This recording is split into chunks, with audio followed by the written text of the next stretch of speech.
Hi team, xolelwa here, uyabulisa uMaxoli. Hi sana. YouTube, YouTube, difficult. Ma unabantwana sana, unabantwana age 6 and age 4. Hi sana, as a housewife kunzima. Ukubalansa YouTube, more especially ma ungumuntu omdala njengami. You don't know where to start in the social media. Anyway, without bribing and wasting your time.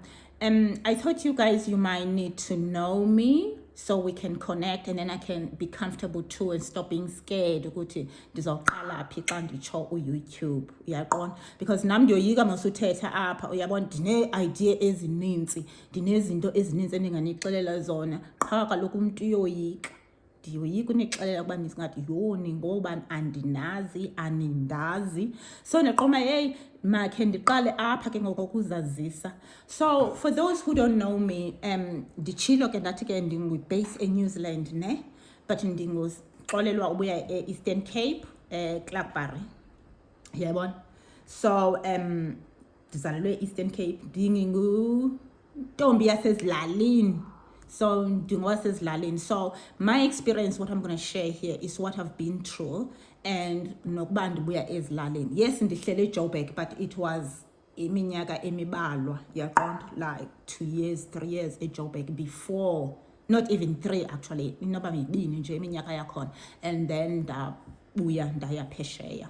So ndifuna ukuxelela ke ngoku into yobana ngela xesha ndandiphuma South Africa ndisiya phesheya, ndandingazi kwanto sana, ndandibomvu kuthiwani umuntu xa engumunywani, like amaXhosa I understand, like I had no idea, such a naive, I was a naive, no idea, don't know how things function, everything was a shock in the system. But that story is for another day. I'll take you to the journey another day. For now, I'm going to share about my struggle abroad. So, one struggle I suffer from abroad as a young mom, no family, no friends, don't know anybody in the foreign land. One was support system. Damn, it was difficult. It was so difficult. I had no support system. I had no one to talk to about my struggle. First, my struggle was English. I could not speak English properly. And second, was knowing how things work in the foreign land, in the English, and knowing my benefit. What should I be doing to get assistance and who to mix with? So, support system. What I did was to help myself, if I went to the supermarket, I did not even know what to buy as baby food or whatsoever.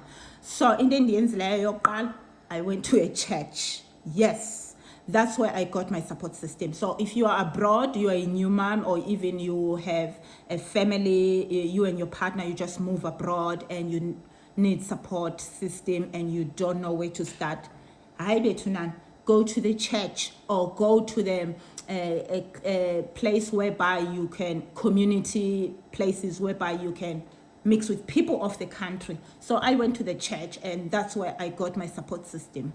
And people in the church there, it was 20 years ago in Christchurch, there was not many black people here, and people saw, they were quite fascinated by me, and they were asking, oh, what are you doing here? That's for another day, don't ask me now. What are you doing here? How do you live? So as I share my story with them, that I'm here by myself. Some, they thought I had a husband. I was like, no, I'm here by myself. I'm raising my child. So people offered to help and tell me and teach me what's going on in the country. So for your support system, do that. It might help. Number two, cultural shock.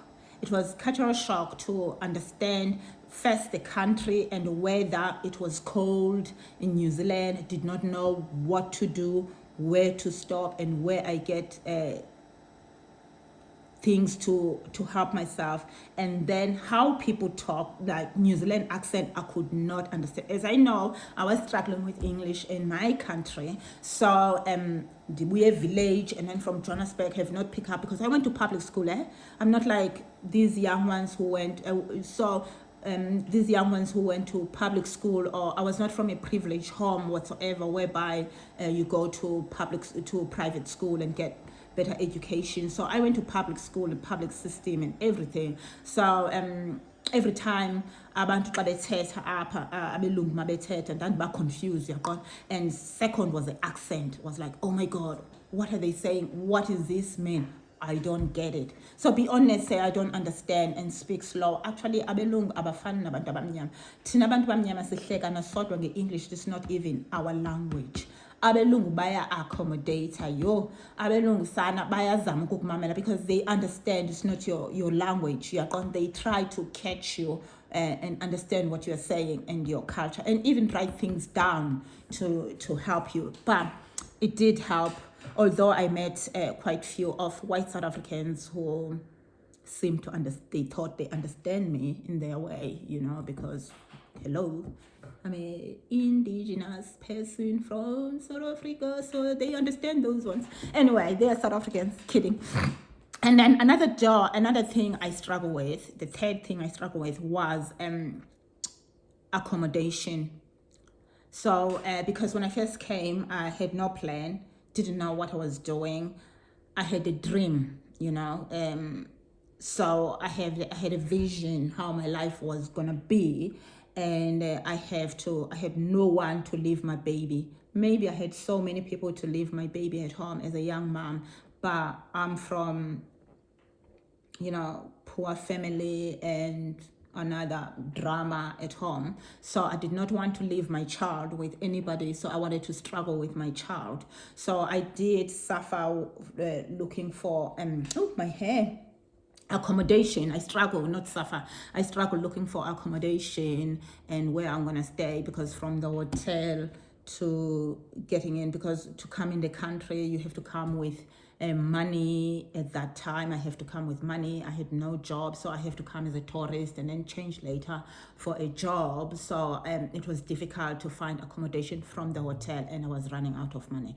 So you need to understand that is why you need a support system and mix with people of the country and get to know them and actually ask questions, because some people are happy to answer your questions. But I understand with the circumstances you come with in the country, sometimes for me it was difficult with my circumstances to actually share exactly what was my struggle. On top of accommodation, it was finances and everything in between. So it's hard to trust and know what you do. But the struggle is real. One day I'll share it for you. The struggle was real, and it was tough raising a child by myself in a foreign land and looking for a job and try to support my child and someone to look after the child. That's another story. I don't want to go back there now to share that story, but maybe if you want it enough, you can comment down below and request that story. Then I might make some time to do it, but I don't think I'll do it anytime soon because I'm struggling to do short videos now and to actually get on YouTube. So I'm trying to be consistent with this YouTube thing. Okay, another thing was a job search. So when you come abroad as a single mom, another thing I struggle with was finding a job and deciding who's going to look after your child and how you're going to eat with this job. And bear in mind, in South Africa, when I left South Africa, I went to Davidton and school, high school in Vezukono. And when I was there, I just finished school and there was no jobs. And then I got pregnant and then I had a baby. So I actually have no reference or job experience or whatsoever. So it was quite tough for me to actually find a job. And then the other challenge on top of that, I needed to think about my baby, who was going to look after my baby. So it was the job that was suitable. It will be suitable for me and the baby. And no one wants someone who's going to come with a baby and work once and I don't know where you're going to work and then sit down. It's like, hey, I'm looking for the baby. I'm looking after my baby now. So there was a difficulty. So in my in my point, I did get a support from the church people, and I have to learn to trust them without knowing them. I have to learn to trust and just hope for the best, that these people are going to this person is going to look after my baby while I go to work. And the person I found at the church she didn't want any money and became my mother. She's my New Zealand mother till today. So I will share that another day. But yeah, that's the things you have to consider when you're coming abroad with children. Either you are in a relationship or you are a single mom. But at the same time, this was my struggle. So I did struggle with support system, cultural shock, job search, socialization. Socialization, let me touch a little bit that. So socialization was so difficult because it gets lonely overseas. It's not your country and it's not your culture. Your food is not here, your people is not here, language barrier, the list goes on. So making friends was quite difficult to socialize. So I end up mixing with some wrong people of the country, of course. Some wrong people that I knew deep down that their lifestyle don't align with me, but you just need someone to talk and someone to get out. And so I end up having friends for going out, friends for work, friends for this. So I did that, but you still have to be careful in a way that you know who you are dealing with and what you can do. So, and stick to your values as well. Not because people smoke and you don't want to smoke, you have to smoke. There is nothing actually done by force. So everything you make a decision. So, I find that was difficult, but saying that the church helped, but I needed to find another way of having socialization, because I found in Christchurch that time the church was full of old people, and getting depressed. These people though, the beauty ngaba bantu ne babendinceda, bendigcinela umntana, bendikhulisisa umntana. So ndandinalo ixesha lokuba ndikhe ndiphume ndiyokonwaba, yayiqona. Anyway, ndiyabulela ukuba ulapha. Thank you so much, and I hope to see you with the next one. And I hope I was not babbling too much and everything I said does make sense and help you to get to know me. And thank you so much, and catch you to the next one.